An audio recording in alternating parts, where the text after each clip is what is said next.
ეს ის დროა, როცა იღბალი ყველაზე მგრძნობია რეგზით მოდის შიგნიდან გარეთ. როცა გრძნობა ეძებს სიტყვას, როცა ფიქრს აფასებ გულით, სწორედ მაშინ გიბრუნდება კოსმოსის მხარდაჭერა. ქალწული. მერკური შენშია. ბედი გისმენს. აზრები შენ დაუნებურად ლაგდება, გეგმები იშლება როგორც რუკა. იღბალი მოდის დეტალებში, შენ სიზუსტეში, პასუხისმგებლობაში, სიტყვების არჩევაში. შედეგი იქნება არა მხოლოდ გარედან, არამედ შენს თავმდაბალ სიხარულშიც. ტყუპები. ვენერა შენს ნიშანშია. სიტყვები გიყვარს და ისინი გიბრუნებენ სიყვარულს. მიმზიდველი ხარ, კომუნიკაბელური და საოცრად ქარიზმატული. სხვები გისმენენ და გრძნობენ შენს სითბოს.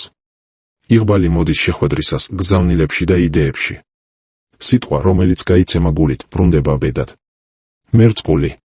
ფიქრი შენში ღვივის, იდეა იღებს ფერს. ჰაეროვანი ენერგია გწყალობს.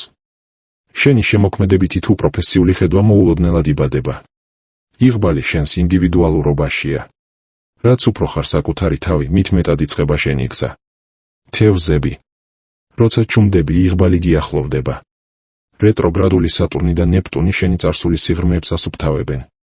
იღბალი შეიძლება ჩანდეს როგორც შვება, ან ახალბედა სიმშვიდე, რომელიც აგვისტომდე შენში რჩება.